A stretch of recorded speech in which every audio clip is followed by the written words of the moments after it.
merci beaucoup de répondre à l'invitation pendant le carême. Nous organisons quelques rencontres, par exemple, ce soir. C'est la préparation à la conférence dans 15 jours à Nanterre sur l'encyclique du pape sur le Sacré-Cœur de Jésus. Depuis l'Antiquité, déjà le cœur est considéré comme un organe particulier, même si l'homme était loin de comprendre le rôle exact qu'il a réellement dans notre corps. En effet, le cœur est un organe très présent. Il bat, son rythme s'accélère ou ralentit en fonction de notre activité, de nos émotions. Pour les Babyloniens, le cœur était considéré comme l'organe de l'intelligence et de la mémoire.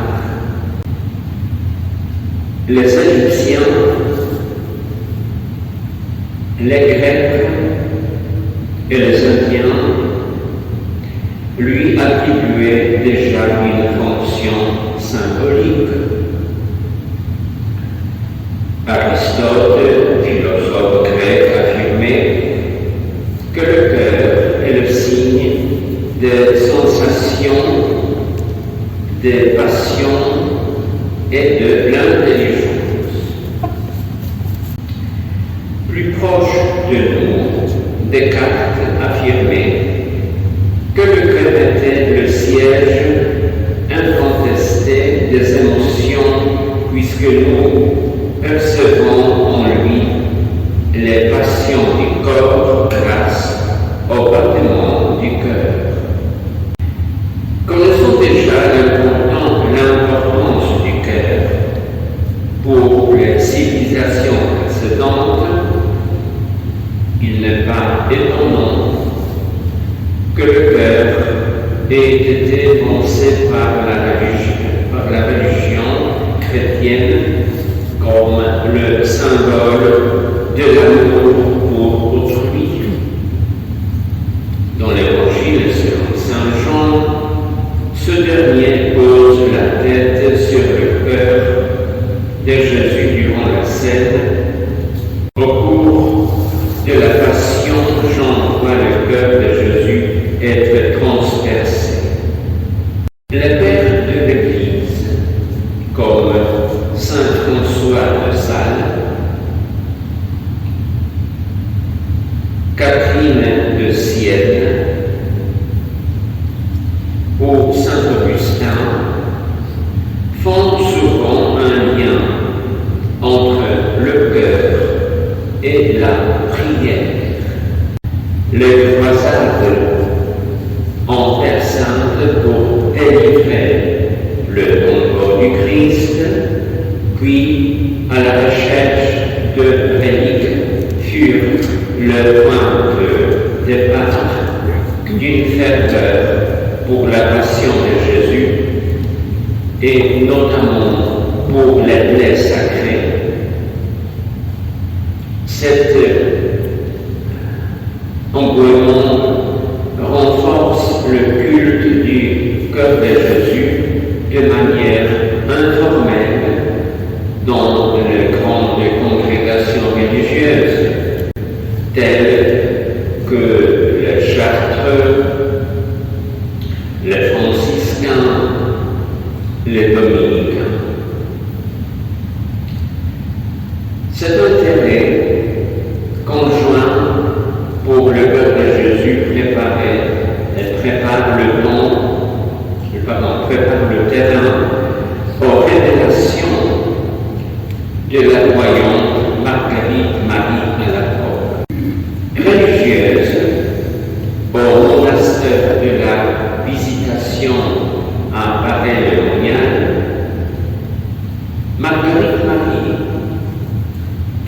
sera nommé saint en 1920, assiste à plusieurs apparitions. Le 27 décembre 1673, c'est Jésus qui lui apparaît, lui dévoilant son cœur. Le message de Jésus est le suivant.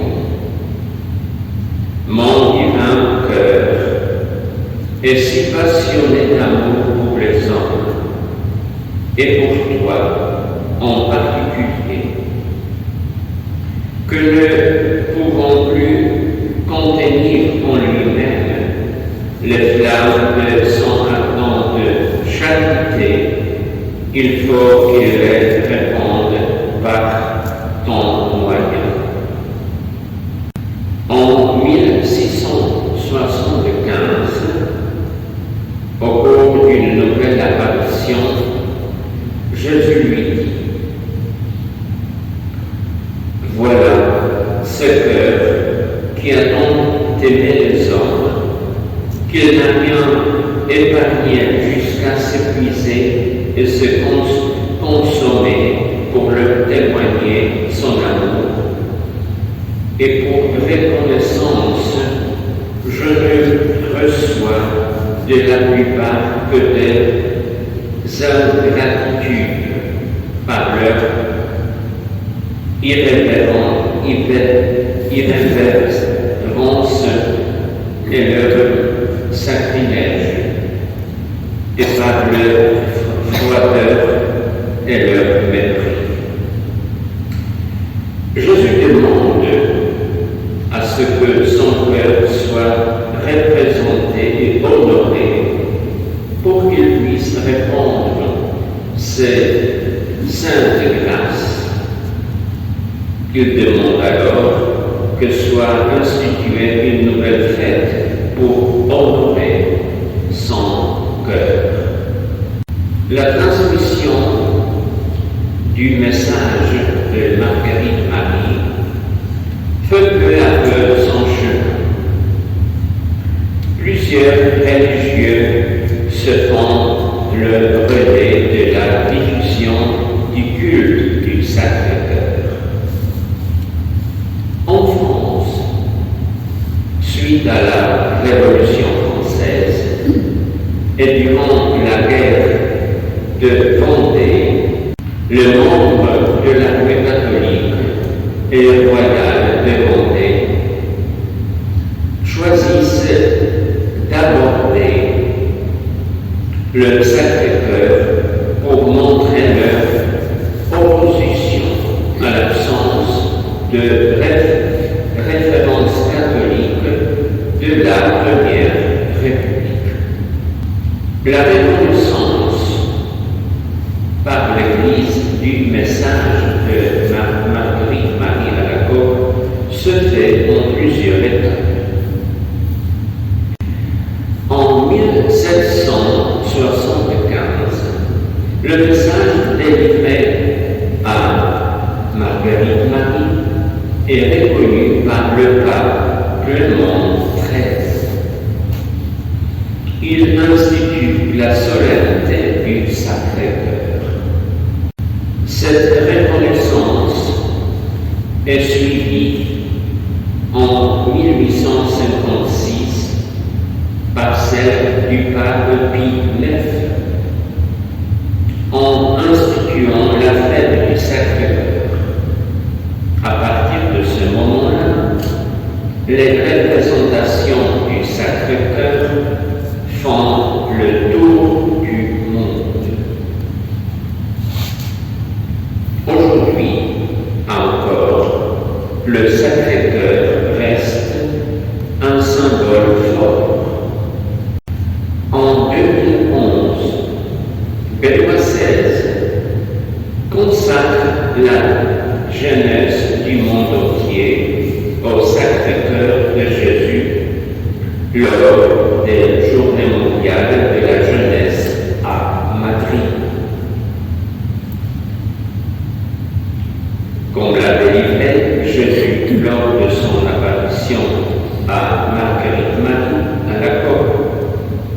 Le Sacré-Cœur est le symbole même de l'amour et de la tendresse de Dieu. La représentation du Sacré-Cœur de Jésus reprend les symboles de la Passion, la couronne d'épis, la croix, la plaie ouverte par la lance, les flammes entourant le cœur de Jésus traduisent la miséricorde et l'amour ardent du Sauveur. Le cœur de Jésus est représenté au milieu d'une lumière intense, signe de son amour rayonnant. Les représentations diffusées par Marguerite Marie comprennent aussi le mot caritas, charité, au sens de l'interprétation catholique du mot amour, autant d'images fortes et de symboles qui sont là pour rappeler l'amour du Seigneur pour les hommes, dont l'expression ultime fut la passion sur la croix. Le message à Marguerite Marie Alacoque est sorti d'une série de promesses particulières s'adressant à la dévotion personnelle des chrétiens, vouant une culte au Sacré-Cœur. Parmi celles-ci se trouvent les grâces que distribue Jésus, la paix pour les familles, la consolation, le refuge. Les 12 promesses particulières ont été rédigées suite aux 135 lettres écrites par Marguerite Marie Alacoque, diffusant le message de Jésus. Le message du Christ s'adresse également au roi. Jésus veut que son cœur soit rétabli dans le royaume de France, où souhaite qu'un édifice consacré à son divin cœur soit bâti enfin, et demande au roi que le Sacré-Cœur de Jésus soit peint sur ses étendards et gravé sur ses arcs. Le résultat de cette deuxième demande est toujours visible avec l'immense basilique du Sacré-Cœur située à Paris. La magnificence de cette bâtisse, connue dans le monde entier, en est un témoignage concret. La première pierre de la basilique du Sacré-Cœur de Montmartre a été posée en 1873. L'œuvre majeure de cette basilique est la représentation de Jésus en gloire sur lequel resplendit son cœur. Cette mosaïque, la plus grande de France, est l'œuvre majeure de l'intérieur de la basilique. Elle couvre une superficie de 474 mètres carrés. Aux côtés de ce culte du Sacré-Cœur de Jésus, se développe également le culte du cœur immaculé de Marie, en particulier depuis les apparitions mariales de Notre-Dame à Lourdes en 1858 et de Fatima en 1917. 1917. Toute une symbolique y est également associée. La représentation conjointe des cœurs de Jésus et de Marie traduit l'amour filial de cette dernière pour son Fils. Elle est aussi un symbole de l'association des souffrances de Jésus et de Marie vécues au cours de la Passion pour la rédemption des hommes.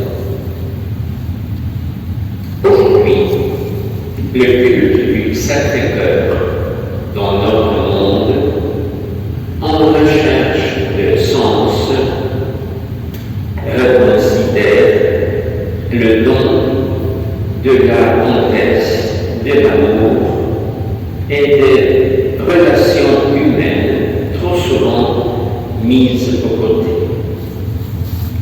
Notons toutefois que le premier temps sont difficiles. Une première tentative de Marguerite Marie en vue d'honorer le Sacré-Cœur de Jésus en 1685 soulève une tempête d'indignation dans sa communauté. De même, la première tentative pour faire admettre par Rome l'affaire du Sacré-Cœur échoue en 1697. Le livre du Père Croiset sur la dévotion du Sacré-Cœur est mis à l'index en 1704. La mise à l'index pour cette édition ne sera retirée qu'en 1887. Le 16 décembre 1702, Clément XI, dans une bulle spéciale en faveur du monastère de la Visitation, autorise la dévotion aux religieuses de ce monastère. À la fin du XVIIe siècle, plusieurs diocèses en France établissent la fête du Sacré-Cœur dans toutes les églises de leur diocèse et près de 700 confréries du Sacré-Cœur sont fondées. De 1690 au 1740, pendant 50 ans. Essentiellement par des membres de la Compagnie de Jésus qui reçoivent l'approbation de Rome. 1765, suite à la présentation par les évêques polonais de cette dévotion, Clément XIII accorde aux évêques de Pologne et à l'archiconfrérie romaine la permission de célébrer la fête du Sacré-Cœur. La même année, la reine Marie Leszczyńska adresse aux évêques de France une lettre où elle leur demande d'établir dans leur diocèse la fête du Sacré-Cœur. Ceux-ci se rendent à ce vœu par courrier du 14 août 1765. Mais seulement en 1856, le pape Pie IX étend la fête du Sacré-Cœur à l'Église universelle. C'est aussi ce pape qui béatifie Marguerite Marie Alacoque le 19 août 1864 et qui bénit le projet d'édification de la basilique du Sacré-Cœur de Montmartre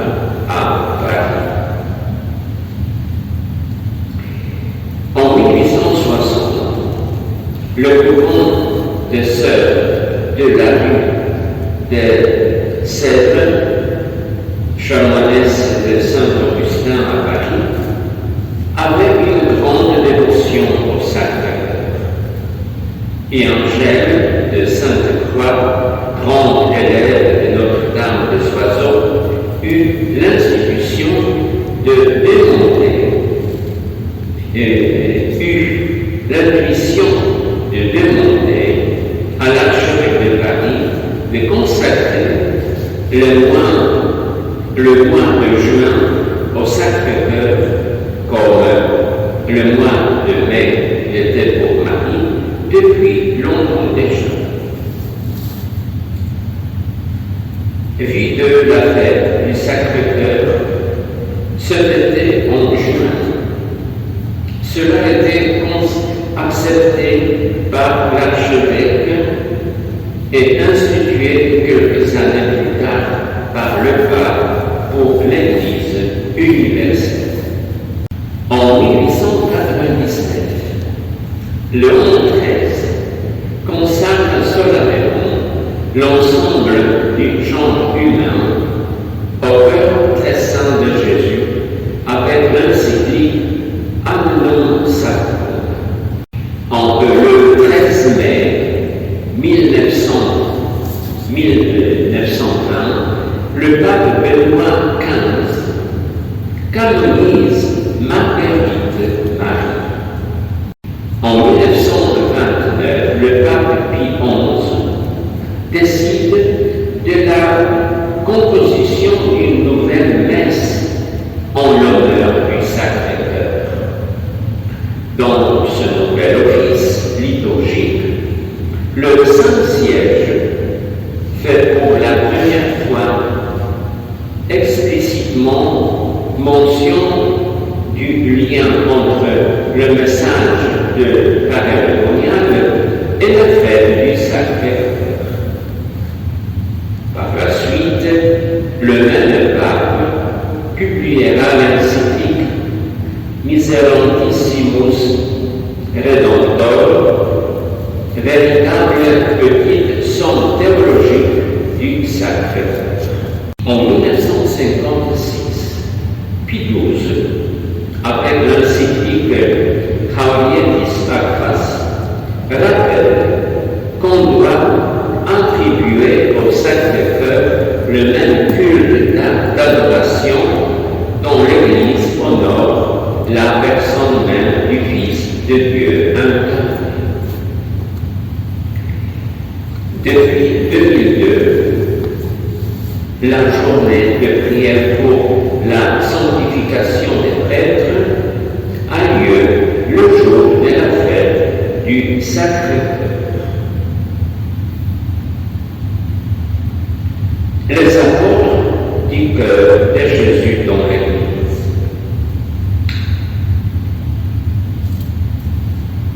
Par la suite, plusieurs grandes figures spirituelles vont donner chacun un nouvel nom au culte du cœur de Jésus.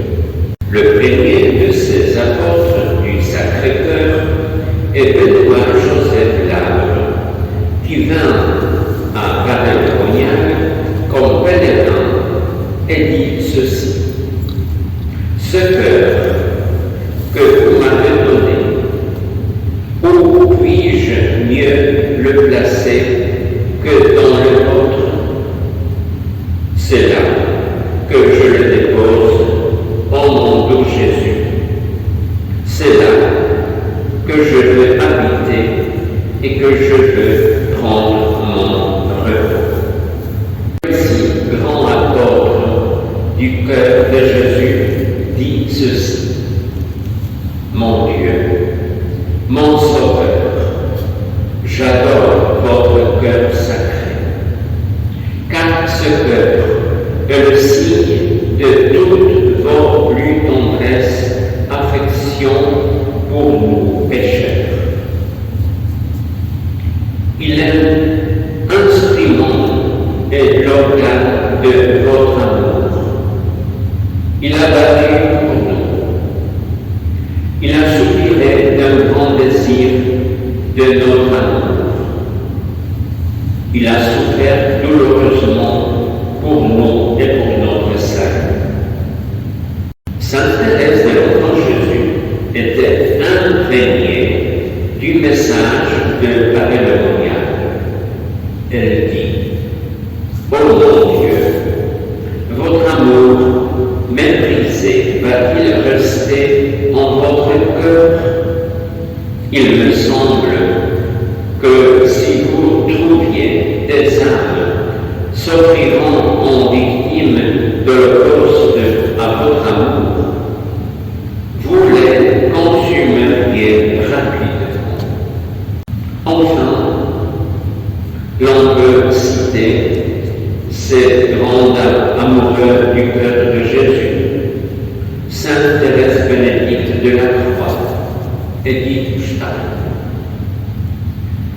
Marthe Robin, Sainte Faustine, Mère Teresa, Saint Jean-Paul II, le cœur de Jésus. Voyez, c'est quelques paroles que je préparais pour vous. À la fin, une phrase sur la dévotion au Sacré-Cœur de Jésus, enseignée par le Christ lui-même à Sainte Marguerite Marie, consiste à recevoir la Sainte Eucharistie le premier vendredi du mois pendant 9 mois consécutifs sans interruption. Cette dévotion doit être faite en esprit de réparation des ouvrages faits à Jésus-Christ par les hommes qui le rejettent. La promesse principale de Jésus faite à ceux qui offriront cette dévotion est la pénitence finale et l'assurance de mourir en état de grâce. Quand j'étais gamin, je fais, je ne sais pas, 3, 4, 5 fois le 9 premier vendredi, la confession, la communion, et j'espère mourir en état de grâce. Voilà. Nous aussi. Merci beaucoup.